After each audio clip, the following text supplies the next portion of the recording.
What? They gave up 145 points to the worst offensive team in basketball. KD 38, Kyrie 37, James Harden triple-double. Here we go. Hey, guess where they came to last night, Skip? You know, inauguration, I give a 2 for 1. We'll talk about that in a little We while. will talk about Kyrie's return. We'll talk about the new Brooklyn Big Three. Don't worry, guys. But I want to begin by discussing Tom Brady and Aaron Rodgers, because remember, these two have already met this season. It was pretty one-sided. The Packers not only lost big to the Buccaneers in Week 6, 38-10, but they also had a difficult time protecting Aaron Rodgers. Rodgers was blitzed on a whopping 50% of pass plays through the first 3 quarters of the loss and was pressured on a season-high 30.8% of all pass plays in the game. It was Rodgers' only multi-interception game this season, and his completion percentage of 45 was his lowest this season. So, Shannon, will the Packers be able to fix this? Yeah, I believe they will. I mean, anytime you lose a ball game and you play that opponent again, you look at all the things and where they trapped you at, Skip. They ran a lot. They blitzed him a lot, but they did a lot of blitzing with their interior linebackers, and they dropped Shaq Barrett, they dropped JPP in pass coverage, and I think that kind of caught the Packers off guard. I think they go into this game with their antenna up, knowing that they're going to get a lot of blitz. That's what the Bucs do.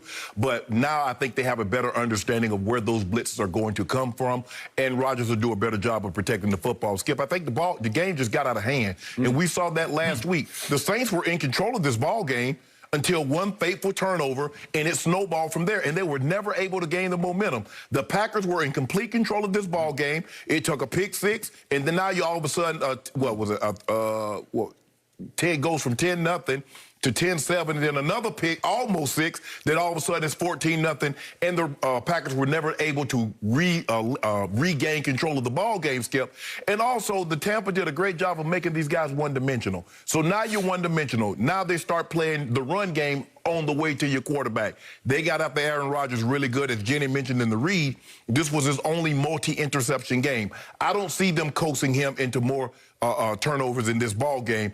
And it's hard for me to see a scenario in which Tyler Heineke can go get 23 points against this defense. Drew Brees is injured and as battered as he was, can get 20 points, and somehow Aaron Rodgers is going to get less than that. I just don't see it happen. Give Tampa credit. They did a great job of getting after Rodgers, did a great job of disguising where they were bringing the pressure from, and they got home on occasion. But I don't see that being the case in this situation around. All I know is the harder I look at what happened on October the 18th, albeit at Tampa in 88-degree weather, cloudy 88 degrees, the harder I look at it, the worse it gets. You can make a case that Aaron Rodgers has never been more befuddled in his career than he was in that game. Sure. He had a, by far, season-low QBR of 12. That's on a scale 0 to 100. His next worst QBR for the whole season was a 46 at home against Jacksonville in a game they obviously didn't take very seriously, and they almost got into home trouble against one of the worst teams. Obviously, they got the top pick in the draft, so it became the worst team in pro football. Right. But the point is, this is the runaway MVP, and he had one nightmare, and it just happened to be at Tampa Bay. And the harder I look at it, the worse it gets from a strategic point of view, because they did a number on him.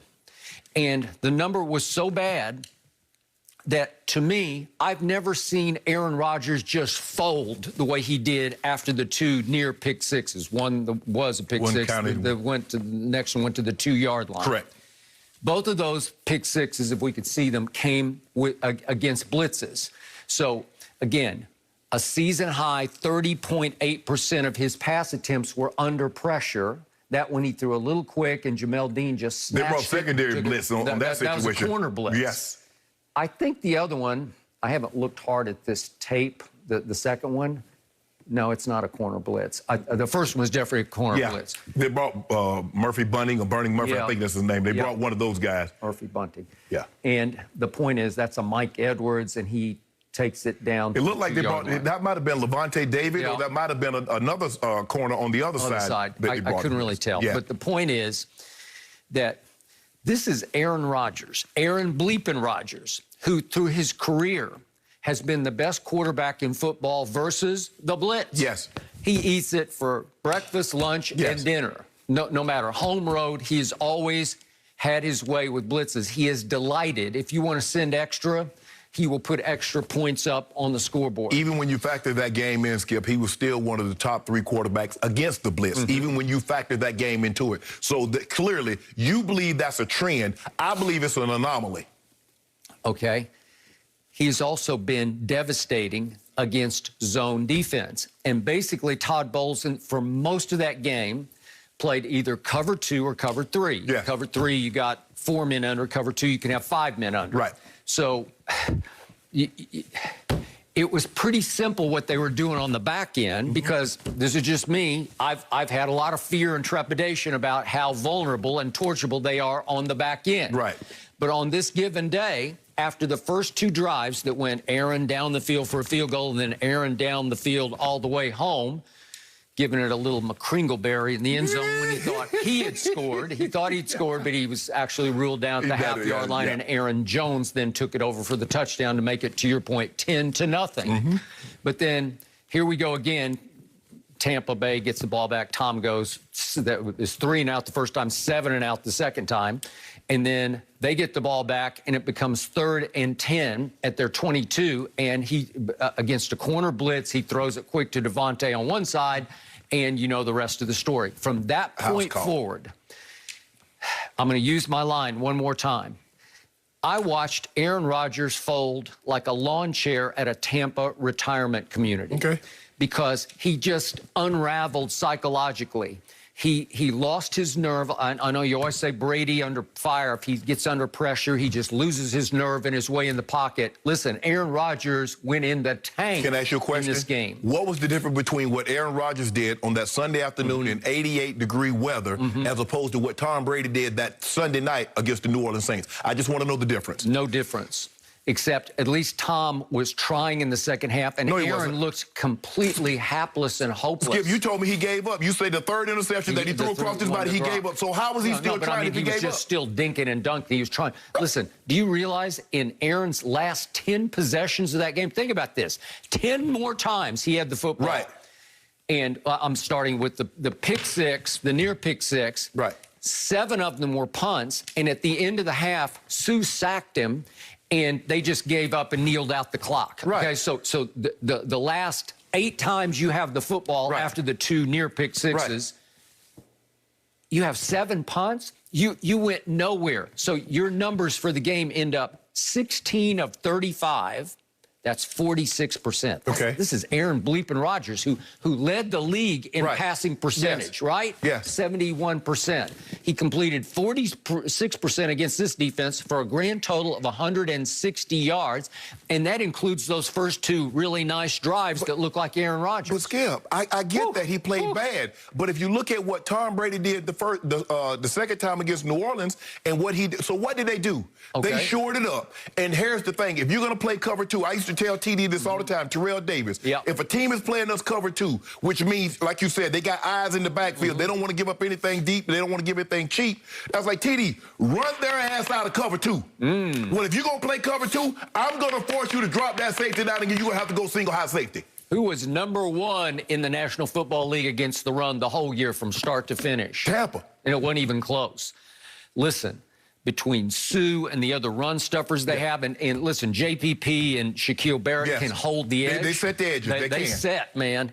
It's hard to run on them. And then those 2 backers aren't just good. They thump. Yeah, they fast. They They're flow. the best duo in football. And so they can mix and match. They can drop into coverage. They can blitz you. They can come after you. Or if you try to run it on them, good luck. But you're going to have to, Skip. You just can't let them guys play the run on the way to your quarterback because that's a recipe for disaster. That's a recipe for a repeat of the game 1. If you let them do that. So even if you're not getting 5, 6, 7 yards a clip running the football, you need to run it enough to make Todd Bowles know, to make those guys sit in there.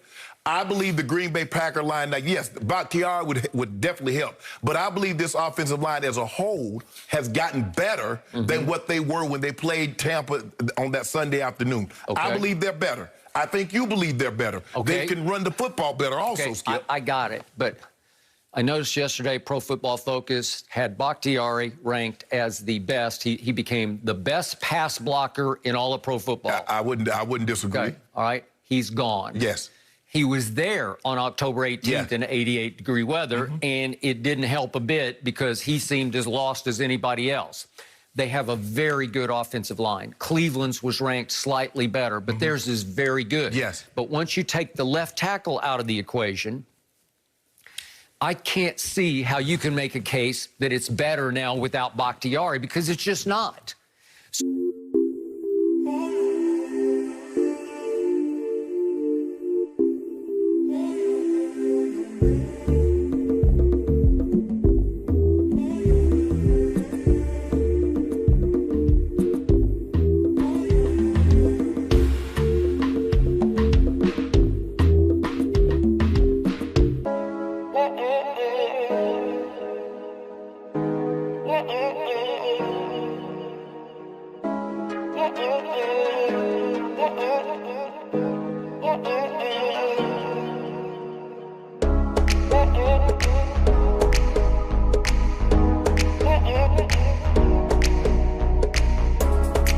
Reed, this was his only multi-interception game.